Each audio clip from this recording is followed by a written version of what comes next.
Ok, bonjour, bonjour à tous sur le Facebook de LC Formation. On est un petit peu à la bourre, je suis un petit peu à la bourre.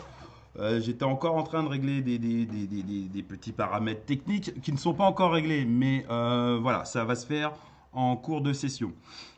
Donc voilà, on a parlé il y a quelques jours du patch, on a parlé des instances managers, de comment créer aussi un nouveau projecteur avec de nouveaux paramètres. Donc là on est dans le NPC, on va continuer toujours un petit peu, on va un peu approfondir les instances et notamment on va créer un jarag. Un jarag, je ne sais pas si vous connaissez. Si vous connaissez pas, hop, voilà, un jarag c'est ça. Donc c'est un carré de 25 lampes, 5 lampes par 5 lampes. Donc c'est un produit qui était distribué par nos amis de Chrome Lake. Voilà, donc c'est assez sympa comme produit pour faire du matrissage, c'est plutôt pas mal. Donc on verra avec Cédric si tout fonctionne bien, comment les mettre dans le stage et sachant qu'il y a deux façons de le faire. Voilà.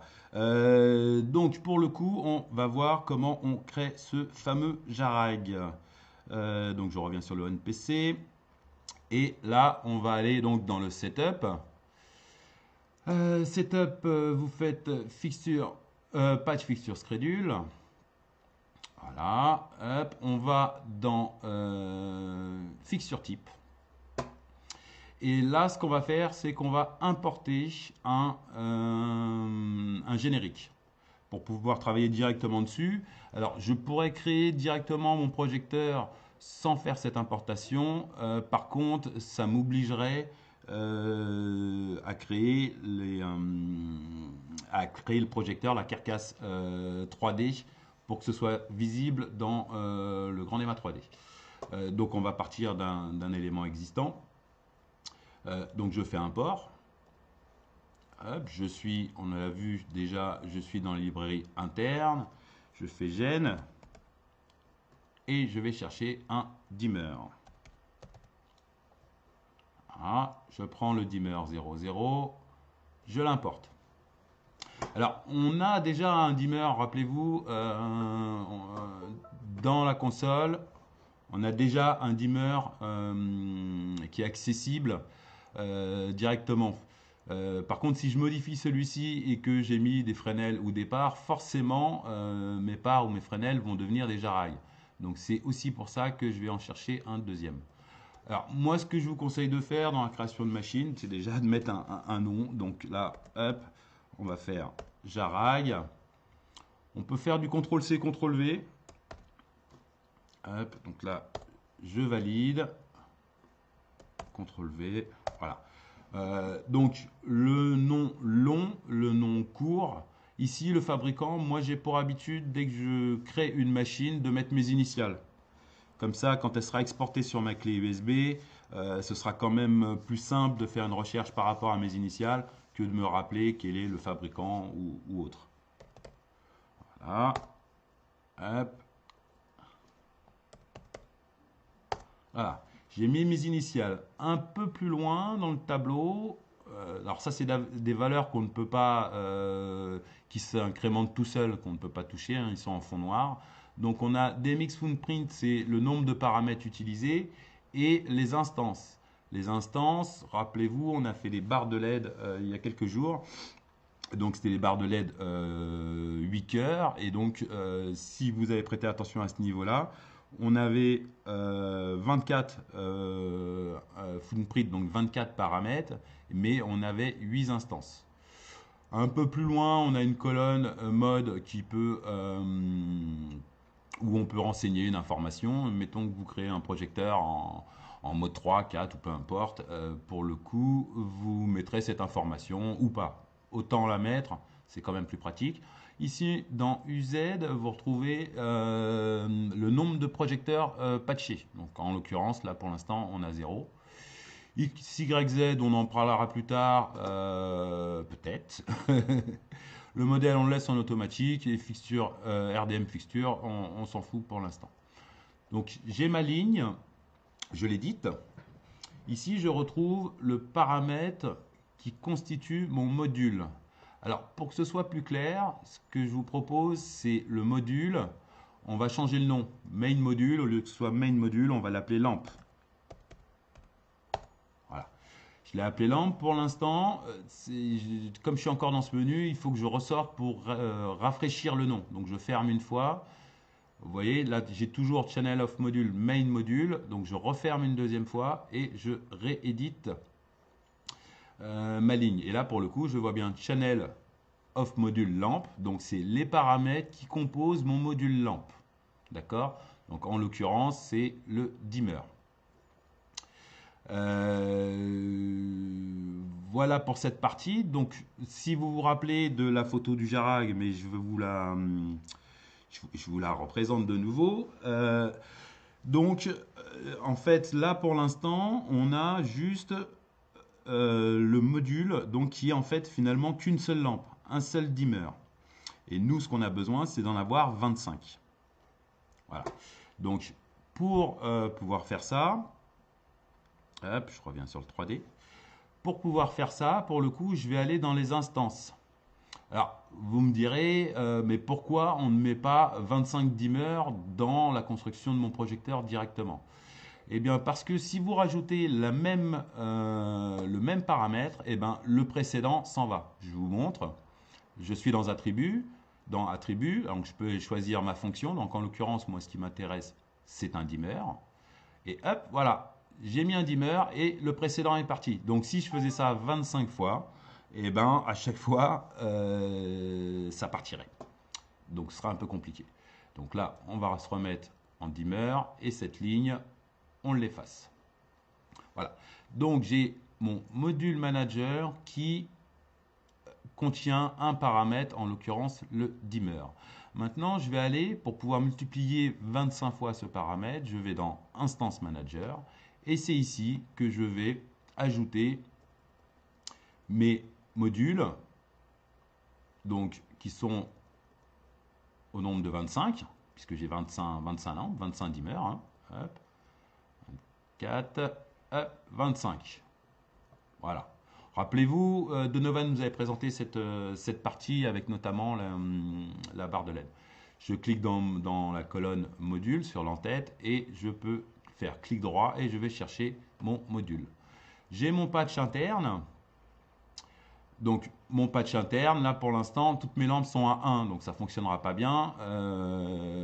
Basiquement, j'ai 25 lampes, donc j'ai 25 paramètres. Donc, c'est 1 trou 25. Ou un trou, ça suffit d'ailleurs. Hop, je peux faire un trou et ça s'auto-incrémente tout seul. Voilà. Dans la réalité, en faisant juste ça, ça marcherait. Votre projecteur marcherait. Par contre, comme nous, on va voir le 3D, c'est important de pouvoir voir notre machine dans le 3D. Et là, si je laisse en l'état, ce qui se passe, c'est que toutes les lampes, donc toutes mes lignes qui sont des lampes, ont les mêmes valeurs en X, Y, Z. Ce qui fait que sur le 3D, quand on importera nos machines, eh ben, en fait, on n'aura qu'une seule machine. Nos 25 machines sont les unes sur les autres. Donc visuellement, ça ne nous fait qu'une seule machine. Donc pas très pratique à travailler. Donc ce qu'on va faire, c'est qu'on va disposer nos lampes dans l'espace. Alors, je ne sais pas si vous vous souvenez, mais dès qu'on importe un projecteur, il éclaire tête en bas. Donc, sachant ça, je vais créer ma matrice. Alors, je reviens sur ma petite image. Voilà. Je vais créer ma matrice de façon est-ce qu'elle soit en fait couchée. C'est-à-dire que imaginez le Jarag, il est couché, les lampes éclairent vers le bas, et je vais disposer mes projecteurs en largeur, donc sur X, et en profondeur sur Y. Je reviens sur mon grand déma. Donc X, donc on va partir du principe que ça fait, mettons, 80 cm. Donc je vais prendre mes 5 premières lampes. Et là, je vais faire moins 0.4, trou 0.4. Voilà. Donc en fait, ce que je viens de demander, c'est que ma première lampe à jardin, elle soit à moins 40 cm et la dernière à plus 40 cm. Ce qui fait que j'ai étalé mes projecteurs sur 80 cm au total. Et celle du centre est au milieu. Donc là, je viens juste d'étaler ma première ligne de Jarag et il faut que je fasse ça pour mes 5 lignes, puisqu'on a 5 lignes, 5 colonnes. Donc hop, voilà, je vous invite à le faire en même temps que moi, hein. Je ne vais pas trop vite, comme ça vous pouvez suivre. Normalement, vous avez récupéré le show un show de base que j'ai mis en lien hier. Donc voilà, essayez de suivre. Si ça va trop vite, n'hésitez pas à le dire. Bon, sachant que comme j'ai commencé un peu en retard, forcément j'ai un peu moins de temps. Donc je fais pareil pour la deuxième ligne. Donc le plus-moins, si vous le faites sur le clavier, enfin sur le calculateur, pensez bien à utiliser le plus-moins. Donc le plus-moins, moins 0.4. Hein. En mettant le point, il sait que c'est 0,4. Voilà. Donc en centimètres.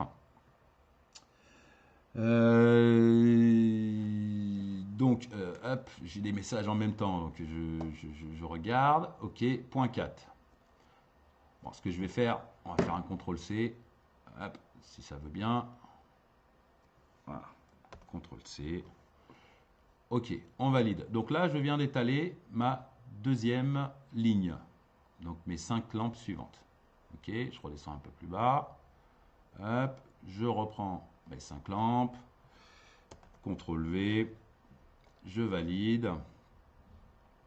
Et on fait comme ça par paquet de 5. Hein. Vous aurez compris, 5 lampes correspondent finalement à une ligne de 5 projecteurs, de 5 lampes. Voilà. Hop. Et la dernière. Voilà. Donc là, je viens sur X, hein, sur la largeur, jardin court, je viens de disposer à chaque fois mes 5 lampes. Maintenant, ce que j'ai besoin, c'est de les reculer par paquet de 5, puisque une ligne, c'est 5 projecteurs, et il faut que je les recule. De façon à pouvoir les étaler. D'accord? Parce que là, visuellement, dans le 3D, on n'aurait qu'une seule ligne. Autant au tout début, on avait visuellement qu'un seul projecteur avec nos 25 lampes les unes sur les autres. Là, en l'état, pour l'instant, on n'aurait qu'une seule ligne avec nos 5 lignes qui sont distribuées sur 80 cm, mais qui sont toujours les unes sur les autres. Donc pour le coup, pour faire un joli carré, on prend sur la profondeur, hein, pensez bien à prendre la profondeur et pas la hauteur. Si vous prenez la hauteur, comme vous ne pourrez pas tourner les lampes dans la matrice, et ben, toutes vos lampes éclaireront vers le bas. Donc là, pour avoir un beau carré, en fait, l'idée c'est de prendre les 5 et de prendre en termes de valeur cette référence-là, donc 0.4. Je clique dedans, hop, moins 0.4, moins 0.4, hop, voilà. Les suivantes, eh ben, elles seront à 0.20, d'accord, enfin moins 0.20, hop, moins 0.2. Les 5 autres, si je regarde dans ce paquet-là, à partir de 11, là par exemple, les 5 autres, après moins 0.20, ce sera 0. Donc je les laisse à 0. Et je vais aller un petit peu plus bas, donc à partir de la 16e, hop, jusqu'à 20. Là, par contre, je serai en valeur positive. C'est-à-dire qu'après 0, eh ben, j'ai 0.20. Donc, hop, 0.20. Voilà. Et les dernières à 0.4. Voilà. Donc là, comment s'appelle mon Jarag est créé. Visuellement, dans le 3D, ça marchera. Voilà. Alors, juste quelques petites secondes, je regarde si je suis en lien avec notre ami Cédric. que je ne vois pas. Cédric.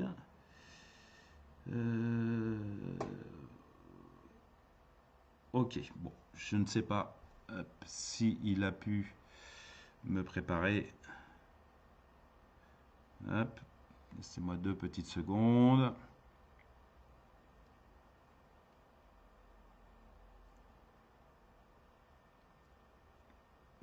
Ok, bon. Bon, ok. Donc, on va continuer sans lui. On va voir après si peut passer. Donc voilà, on vient de créer notre Jarag. Hop, je peux refermer ce menu. Je vais, pour le coup, me créer un layer. Alors moi, je l'avais déjà fait. Mais je peux le laisser ici. Non, je vais en faire un nouveau. Donc faites un nouveau layer. Hop, Jarag.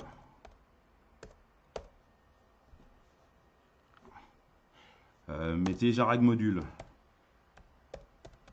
Voilà. Hop. Donc pour le coup, j'ai créé une machine. Donc dès que je crée une machine, elle se retrouve à disposition dans cette partie dans Fixture Wizard. Je peux aller directement la chercher. Elle va pas se mettre automatiquement dans la librairie de la console, sauf si moi je décide de l'exporter, comme je pourrais l'exporter sur ma clé USB. Ici, on remarque pour le coup DMX 25, donc j'ai bien 25 paramètres, et instance, j'ai 25 instances. Voilà. Je clique dedans. Allez, on va s'en mettre un, ce sera très bien. On va mettre 201 en idée de channel. Donc rappelez-vous, l'idée de channel ou l'idée fixture, c'est mon numéro d'appel de projecteur.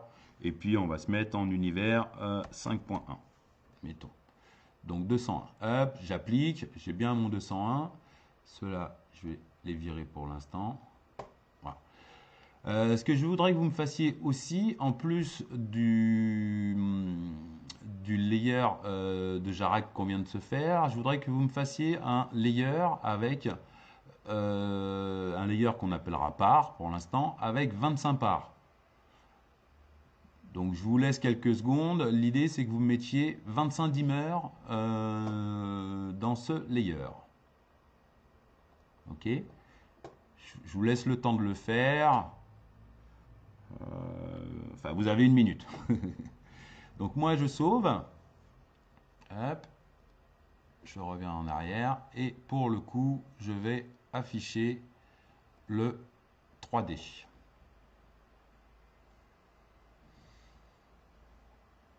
Non.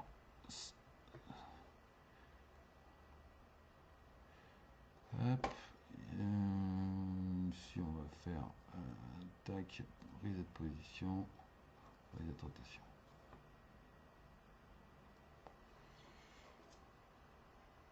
Hop, voilà. Donc, je vous affiche le 3D. Voilà. Donc, si vous avez fait comme moi, le Jarag, votre Jarag, pour le coup, il est au centre et il se retrouve comme moi. Donc, tête en bas. Et il est tête en bas. Voilà. Ce que je vous propose avant de lancer, enfin avant de continuer, c'est pour le coup de me mettre en relation avec Donovan et on revient pour le placement des projecteurs. Effectivement, Jean-Michel, nous voilà repartis pour voir les vues aujourd'hui. Comment on les recorde, comment on les place, et qu'est-ce qui va nous servir un petit peu aujourd'hui. Déjà, de base, moi sur le petit écran ici, là, je vais me permettre de mettre les groupes pour avoir tout le temps ma sélection all de mes groupes. Un autre truc que j'ai fait, que je pense que vous n'avez pas, vous êtes tous en single screen. Ici, du coup, vous avez l'action commande juste en dessous l'écran 4 et le command overlay. Moi, je suis passé en multiscreen. Pour pouvoir passer en multiscreen, il suffit de cliquer dans la boule jaune, option, et vous venez ici, là, hop, si vous êtes en single screen ou en multiscreen. Multiscreen va me permettre d'avoir plusieurs écrans ouverts en même temps. Vu que vous êtes sûrement sur 2 écrans, pour ceux qui sont sur un écran, bah, restez en single screen. Hein. Pour ceux qui sont en plusieurs écrans, vous pouvez passer en multiscreen, ce qui vous permettra de mettre plusieurs écrans dans la même page. Pour certaines choses, ce sera plus facile, et surtout en PC, visualiser nos visualiser nos projecteurs se déplacer et ainsi de suite, pouvoir commencer à attaquer les presets. Hop, nous allons fermer ça. Moi, je suis bien multiscreen. Pour ceux qui ne sont pas passés en multiscreen, il faut sortir en sauvant et réouvrir le NPC et ça fonctionnera. Vous voyez, j'ai mes deux écrans ici avec leur résolution. Je referme. Hop. Pour ceux qui sont en train de redémarrer, on attend un petit peu. Donc, on a dit ici, on va commencer par se faire une vue de groupe. Hop, je vais cliquer en haut à gauche, sélectionner dans Pool mes groupes. Parce que bon groupe, bon show. Faut pas l'oublier. Dans cette console, si votre sélection est mauvaise, tout le reste du show suivra. Alors que si vous avez une bonne sélection, ça fonctionnera directement. Tous les outils qu'on vous fera voir par la suite vous permettront de travailler rapidement et efficacement. Alors que si votre groupe il n'est pas bien fait, il n'est pas dans la bonne sélection que vous avez besoin à l'instant même, ça vous fera des trucs pas bien. Moi j'ai déjà quelques groupes de recordés, on peut voir ici des Bora, des LED Beam 150 watts, un peu de Jarag, que vous avez déjà vu ou pas avec Cédric. On verra ça par la suite. C'est bon, tout le monde a dû revenir là. Hop, je vais vous montrer, moi j'ai plusieurs écrans de fabriquer. Donc je vais refermer celui-là, hop, et là on voit que moi j'ai déjà 3 écrans. Le screen commande, qu'on ne voit plus ici mais qui est de base ouvert dès qu'on ouvre notre NPC. Le screen 2 et le screen 3. Sur par exemple le screen 2, je vais me rajouter un peu de presets. Alors on va attaquer d'abord par les groupes généraux. Donc par exemple, hop, on va se faire une vue de groupe pour nos petits LED beam. Vos vues de groupe sont fermées de base à 319 par exemple pour celle-là. Plus vous allez storer dedans, et plus ça va en rajouter. Donc là, on va faire une petite copie de notre groupe général de BIM 150, LED BIM Wash 150. On va essayer de copier par exemple par là, et si je regarde, ma page est ouverte plus grande maintenant. Je vais garder mon LED BIM ici, hop, et je vais venir placer ma CRS. Donc mon première gamelle au centre par exemple. Hop là, bah alors si je fais pas store, ça marche pas. Ici. J'ai fait de la zoom là, hein, ouais. Alors, on va se mettre un petit programmeur ici, Shift, Fixture. On va venir sélectionner le Fixture Sort et le Ferture Sort, ce qui va nous permettre de remonter les projecteurs en tête de liste et d'arriver le plus à gauche possible. Hop, je vois bien que je suis sur mon 1. On va vite fait diletter celui-là que j'ai fait des... pas bien. Delete, toi. Hop. Et maintenant, on va faire Store, ma premier projo. Next, Store, mon deuxième projo. Et ainsi de suite pour les 8. Pour les 12, pardon. Hop. Ça va être un peu long, hein. Faut patienter, messieurs. Hop. J'aurais pu me faire des raccourcis. On peut activer des raccourcis sur la on PC. J'ai pas fait et en plus l'habitude de faire de la vraie console.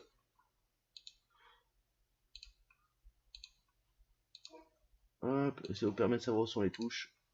D'éviter de trop les chercher. Alors, ma serre c'était pas belle. Hop.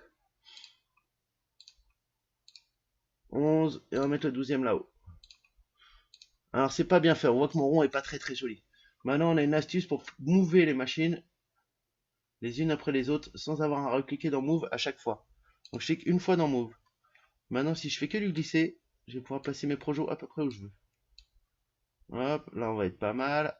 Du coup on va faire ça, ça, ça, ça. Est-ce que ça va être bien? On va voir ça tout de suite.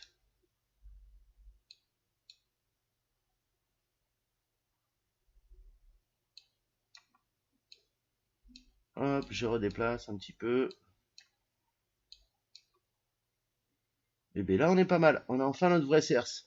Au moins, elle est dessinée comme notre kit nous l'a fait voir. C'est-à-dire que si j'ai une panne sur une machine, je pourrais directement la repérer à l'endroit où elle est placée. J'ai mon groupe général pour pouvoir tous les sélectionner. Ah, j'ai encore mon move d'activer. Donc là, escape pour relâcher. Qui est au-dessus du client. Hop. Et là, je peux sélectionner tous mes projecteurs. On voit bien qu'ils sont sélectionnés de 1 à 12. Ainsi de suite. Ça, pour recorder cette première vue. Je vais appuyer sur le bouton Store. Et je vais envoyer là-haut. Hop, je peux la renommer. Je vais l'appeler LED Beam 150. Je valide et c'est recordé. Voilà, on a fabriqué notre première vue de groupe. Notre vue de programmeur qu'on s'est mis vite fait, ça me permettait de voir le sens où j'étais en train de storer les projecteurs dans la vue de groupe. On va pareil, on va venir la storer ici. Ça, c'est notre écran 3, on a dit. Donc, on appuie sur le petit bouton store. Et on vient la mettre en haut. Celle-là, c'est le programmeur.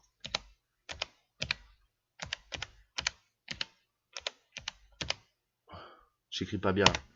Vous devez déjà tous le savoir. Maintenant, c'est fait. Programmeur, voilà. Ici, on voit bien nos projets qui sont sélectionnés de 101 à 112 et qui sont bien en tête de liste. Je vais vous la mettre en grand, vous verrez mieux. Pourquoi? Parce que notre fixture sort est activée. Si je le désactive, on a nos gamelles comme par rapport à leurs ID qui sont placés. Ils sont bien passés en jaune, celles qu'on a sélectionnées. Il faut descendre dans la page pour aller voir les 112. Dès que j'active le fixture sort, mes machines remonteront en tête de liste à chaque fois. Nous avons la même chose pour les paramètres. Le feature sort. Ce qui veut dire de base, là, je suis en color, ainsi de suite. Si je me remets en écran basique, que cette fois je sélectionne la position, je vois bien que dans ma tête de liste de mon programmeur, ma position est arrivée en premier, via le feature sort. Ce qui me permet de ramener les paramètres en tête de liste à chaque fois. Ce qui me permet d'avoir une page un peu plus petite, si vous voulez la placer avec vos projets, vu qu'on a une PC et que c'est un peu serré. Et ça nous permet d'éviter d'avoir à se balader avec les scrollbars tout le temps dans notre page. On a plein d'autres paramètres qui sont dessous la page du programmeur, que je vais vous montrer aussi, qui sont les value layers, les effets layers et le output layer. Value layer nous permet de voir toutes les valeurs qu'on va taper. Et d'avoir accès ou aux valeurs, ou au fade, ou au délai. Ce qui veut dire dès qu'on va vouloir mettre des temps, on va pouvoir les visionner ici. Dès que si on a fait des temps décalés, c'est le seul endroit où on pourra les voir où ils sont placés par rapport à chaque projecteur. Si on fait des délais décalés, la même chose identique. Si vous faites des fades et des délais généraux, hop, vous aurez les mêmes temps identiques dans chaque paramètre. Si on clique en fade, on voit qu'on n'a plus de paramètres. Et si on y avait mis des temps, on aurait bien des temps dedans. Ça nous permet de visualiser la totalité et de savoir à peu près où on en est rendu. Sachez que le programmeur va vous permettre plein de choses, hein, d'aller vite, de voir les bêtises que vous avez pu faire, voir si c'est bien ce que vous avez fait. Et souvent on néglige d'aller le voir. C'est important d'aller voir régulièrement. Ça permet d'éviter de storer des mauvaises choses au mauvais endroit. Dès que vous activez quelque chose dans la console, par exemple on va le faire là, hop, on va repasser en multiscreen. Je vais sélectionner mes beams qui sont déjà sélectionnés, je vais repasser en valeur. Je vais les allumer, hâte. On voit bien que mon dimmer est passé en rouge. Comme il est en fade, je ne vois pas les valeurs. Je passe en value. Et je vois bien que mon dimmer est open. Si je vais dans mes positions, je tourne un peu mon tilt. Bouge un peu mon pan aussi. Un peu plus mon tilt. Hop. On va aller se faire une vue dans l'écran 2 de stage pour nous voir notre scène. On va deleter du coup notre page de groupe qu'on a bien storé là-haut, qu'on coupe pour retourner chercher. Je vous conseille de mettre une caméra pool en bas. Ça vous permettra de sélectionner vos vues directement via votre page de vue, ce que vous avez déjà vu avec Jean-Michel normalement. Et on va aller chercher notre stage dans le Other. Hop, on voit bien que notre CRS là, on l'a déplacé en painted, on a allumé les dimmers. On voit bien que dans notre programmeur, tout ça c'est actif. Dimmer, position. Donc c'est tout ce qu'on pourra recorder. Pour recorder ça, on vous recorde ça dans des presets ou dans des séquences. De base, la construction d'un show, on fabrique d'abord des presets et on sert ces presets pour encoder nos séquences. Et nos cues à l'intérieur de nos séquences. Si vous ne faites pas ça, la date d'après, il faudra modifier toutes les séquences. Alors que si vous avez bien travaillé via des presets, il vous suffira de storer dans les presets, ce qui modifiera à la base toutes les séquences. Pour vos vues, par exemple, ici cette vue-là, on veut la restaurer. Hop, on se resserre du bouton store. Et on vient la placer par exemple en bas cette fois-ci. On va l'appeler stage. Stage. Please. Hop, je l'ai bien ici. Si je repasse dans mes LED beam, j'ai bien mes LED beam. Et là, j'ai bien mon stage.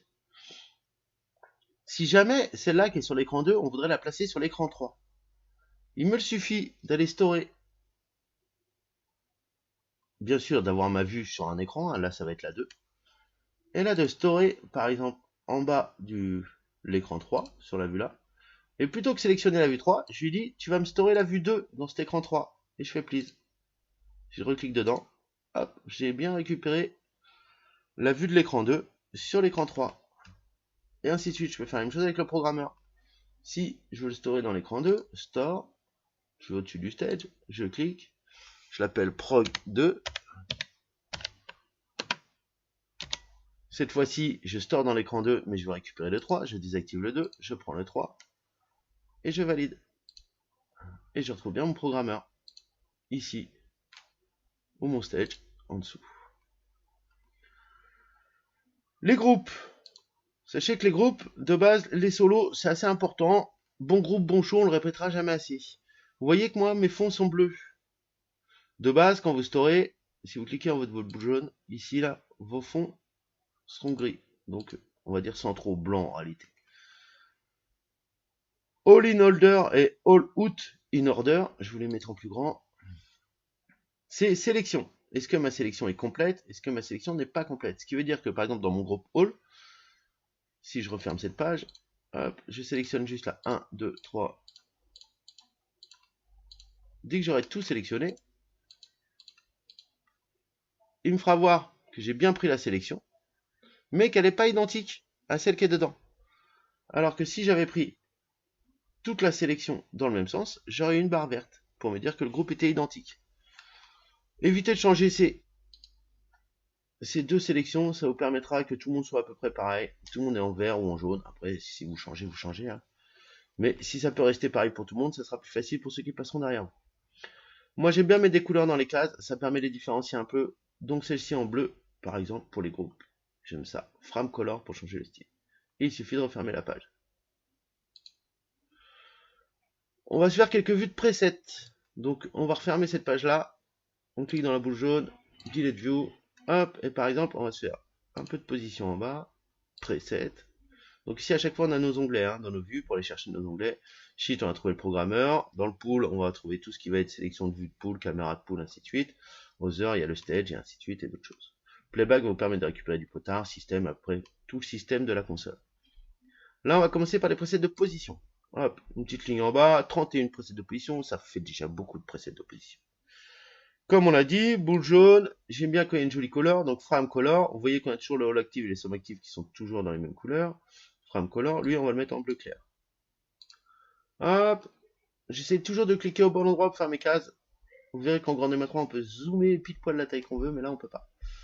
Donc on va par exemple se mettre ici, hop, et on va mettre du focus. Parce que j'aime bien que les focus soient en face des gobos. Hop, ce qui me permettra d'aller chercher mes autres gobos et d'envoyer mes focus. Pareil, on n'oublie pas de remettre des petites couleurs. Donc, hop, un petit jaune là par exemple. Et ici, vu qu'on a mis jaune, on va mettre un petit rose. Ça nous permet de voir la différence entre les cases et de ne pas les cliquer au mauvais endroit. Et il nous manque des couleurs. On va aller chercher les couleurs. Color. Que je vais vous placer cette fois-ci.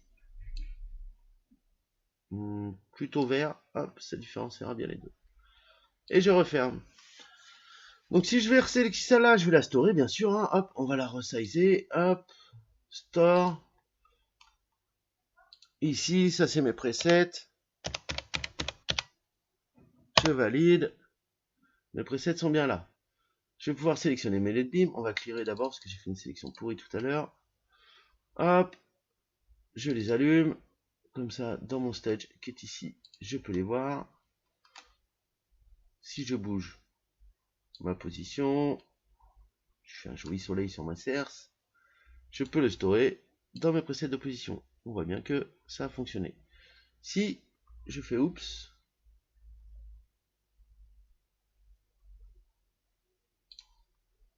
je lui dis oui, et que je viens storer dans mes gobos, ça ne fonctionne pas, car je n'ai rien actif dans les gobos. On voit bien que c'est que les positions qui sont actives. Donc il me fera une preset vide avec rien dedans. Donc on store bien ces positions dans ces positions, ces gobos dans ces gobos, ces focus dans ces focus, ces colors dans ces colors. Bien sûr, c'est une grande MA2, on vous montrera qu'on peut storer à peu près tout ce qu'on veut, où on veut. Pour les vues, c'est pas mal, ça vous permet d'avoir des vues de presets, des groupes, pensez bon groupe, bon show, on n'oublie pas, c'est la base. Pas oublier d'avoir son programmeur, si on active le fixture sort. Effectivement, Jean-Michel, nous voilà repartis pour voir les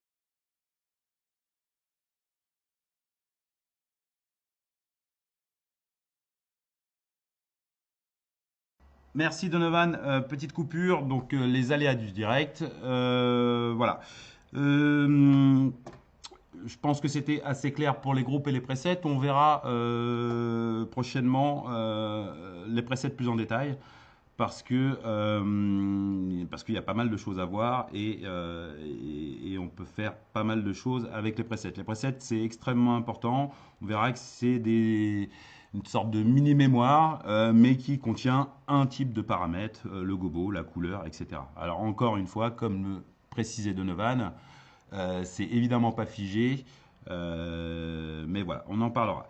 On va aller voir Cédric, qu'on a retrouvé pour le coup. Je vous l'envoie maintenant.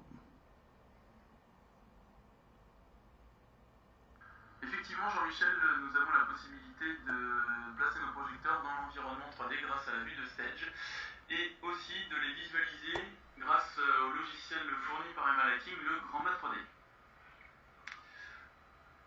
Dans un premier temps, je vous conseille sur l'écran 2 de vous créer une vue de Stage ainsi qu'une petite barre de vue de caméra. Effectivement, Jean-Michel, nous avons la possibilité de placer nos projecteurs dans l'environnement 3D grâce à la vue de Stage et aussi de les visualiser grâce au logiciel fourni par Emalaking, le Grand Mat 3D. On me dit que je suis sur le mauvais sujet. Dans un premier temps, je vous conseille sur l'écran 2 de créer une vue de Stage ainsi qu'une petite barre de vue de caméra.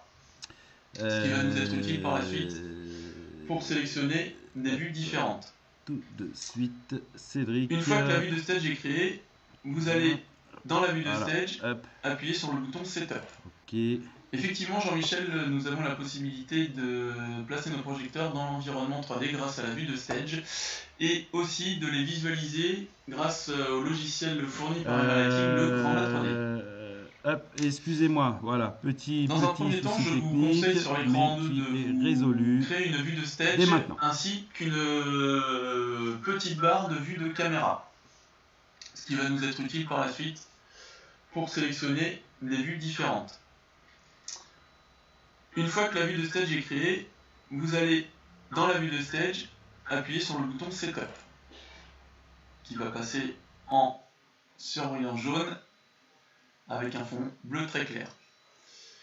Nous allons voir comment placer des machines dans l'espace. Nous allons prendre les boras de 1 à 12 et nous allons réaliser un pont de 12 mètres. Pour ceci, nous voyons qu'au-dessus des roues codeuses, des 3 premières roues codeuses, nous avons des options qui viennent d'apparaître, position X, pose Y et pose Z. Ces 3 options nous permettent de placer dans l'espace nos projecteurs. Pour ceux qui ont une console, un Wing, vous avez la possibilité d'utiliser les roues codeuses et donc de les tourner. Pour ceux qui ont un PC, vous pouvez rentrer les valeurs directement en faisant un clic droit sur la roue codeuse. En Z, pour nos boras, nous allons les monter à 8 mètres. Puis en Y, nous allons les mettre à 5 mètres. Maintenant, en X, nous allons cliquer sur la roue codeuse ou un clic droit à la souris pour ceux qui ont le PC et vous allez rentrer -6 sous 6, ce qui nous permet de répartir les machines sur une ouverture de 12 mètres. -6 sous 6 car là, le point milieu, vous voyez si vous avez le 3D que vous avez le milieu de vos 3 axes qui est au milieu de la scène.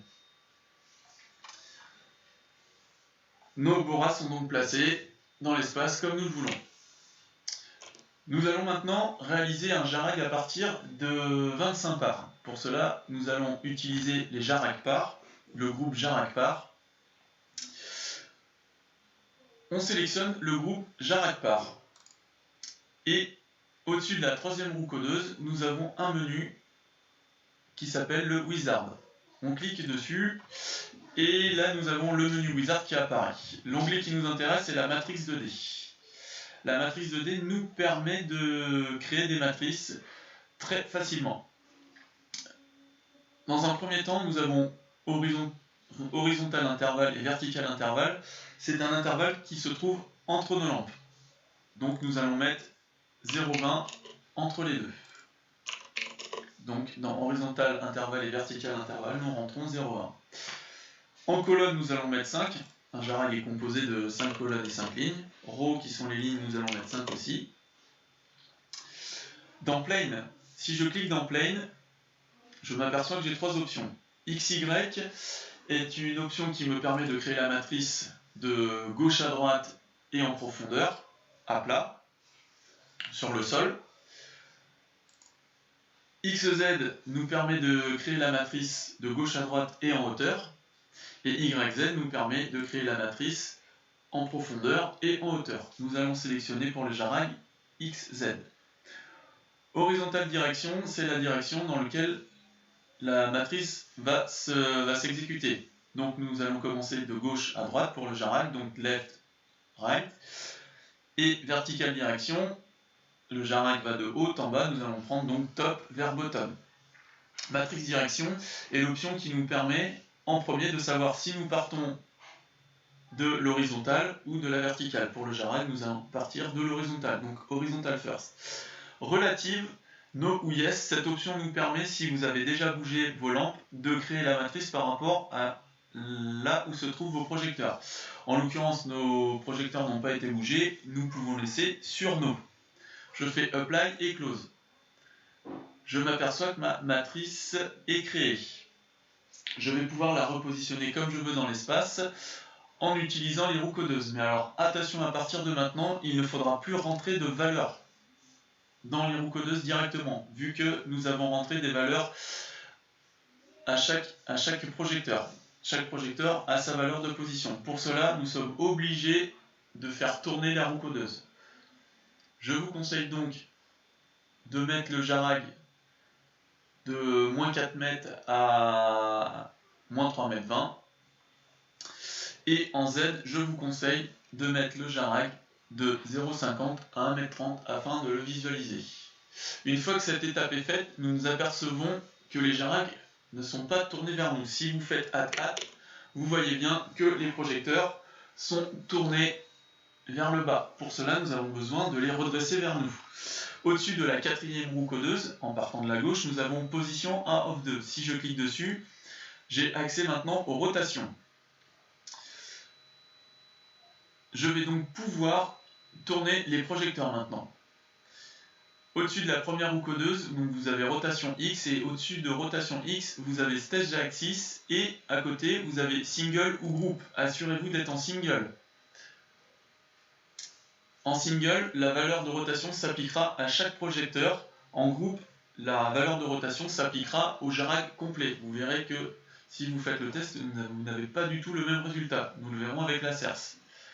Je vais donc rester en single et je vais tourner mes lampes à moins 90.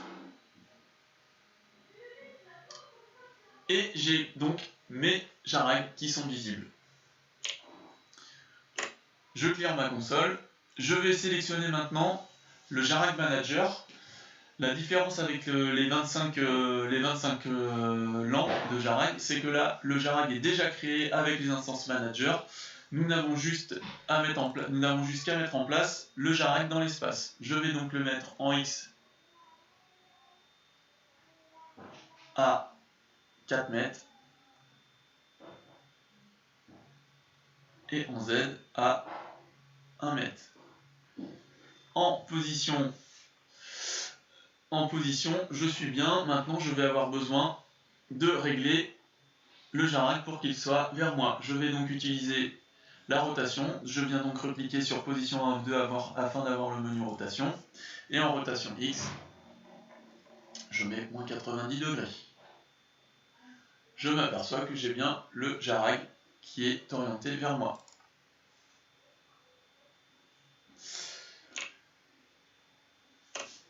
Maintenant, nous allons passer à la CERS. Pour créer la CERS, il va falloir bien suivre les étapes une par une et dans l'ordre. Donc, dans l'écran 2 où vous avez votre vue de stage, je vous conseille de vous mettre la caméra Top View 2D. Une fois que vous avez la Top View 2D, vous sélectionnez vos B150 de 101 à 112 et vous utilisez le Wizard. Nous avons un onglet Circle qui va nous permettre de régler la CERS. Je clique sur cet onglet Circle et je vois bien que je peux créer ma serce. Radius Start et Radius End, c'est ce qui nous permet de régler le rayon de ma serce. Nous allons faire une serce d'un diamètre de 3 mètres, donc un rayon d'1 m 50. Donc dans Radius Start, je vais mettre 1.5 et dans Radius End, 1.5. Si vous rentrez des valeurs différentes, vous aurez des positions un peu bizarres. Je vous laisserai faire vos propres expériences. Dans Angle Start, nous allons mettre 360 et dans Angle End, nous allons mettre 0. Dans Plane, nous allons nous assurer de bien être en XY pour que la serre soit bien créée à plat au sol. Dans Relatif, nous restons sur No. Je fais Apply et Close.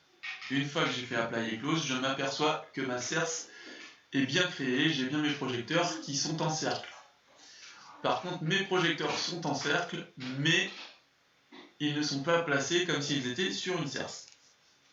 Pour ceci, nous allons donc aller dans la rotation. Je vais donc cliquer sur position 1 of 2 pour avoir l'onglet rotation 2 of 2. Nous allons nous assurer de bien être en single à côté de la case Stage Axis. Donc je clique bien pour être en single. Et nous allons devoir entrer une valeur dans rotation Z. Cette valeur, ça va être 0 through 330. Comment trouver 330? Pour trouver cette valeur de 330, il faut faire 360 degrés moins 360 divisé par le nombre de machines que vous avez sur la serce. Donc je vous répète, pour trouver cette valeur de 330, vous faites 360 moins, entre parenthèses, 360 degrés divisé par le nombre de machines que vous avez dans la serce. Je vais donc dans rotation Z rentrer 0 sous 330 et je m'aperçois que mes machines se mettent correctement en position.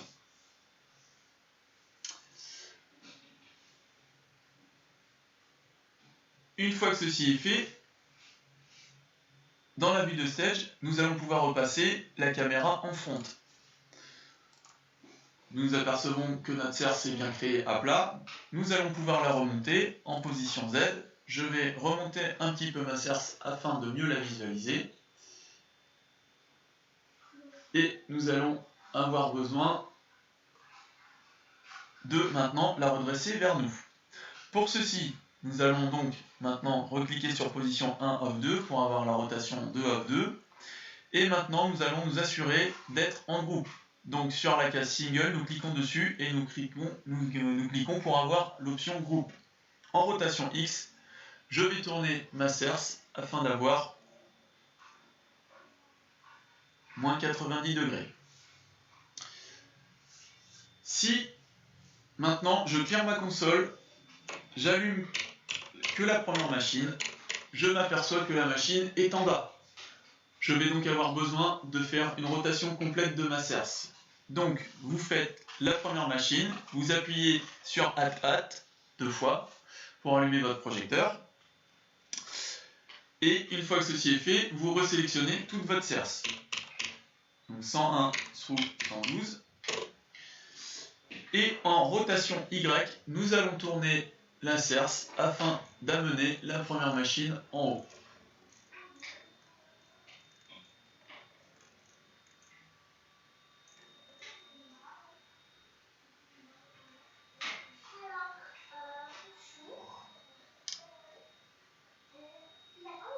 Une fois que ceci est fait, nous avons la serce qui est bien créée. Afin de mieux visualiser les faisceaux, en rotation X, vous pouvez orienter la serce un petit peu en négatif, à moins 104, moins 105 degrés, vous pourrez plus facilement visualiser votre serce. Voilà. Merci Cédric pour ces informations. On a une superbe serce maintenant. Voilà. Désolé pour la petite coupure, d'image, mais voilà. Encore une fois, ce n'est que le début. Il est 15 h. Pour le coup, demain, on parlera des presets. On parlera des presets. Là, eh ben, pour le coup, j'arrête. Et donc, il y a donc Fabrice Gosnet qui va intervenir sur le DMX et le réseau. Voilà, donc je lui laisse la place. On se retrouve dans 5 minutes. À tout de suite.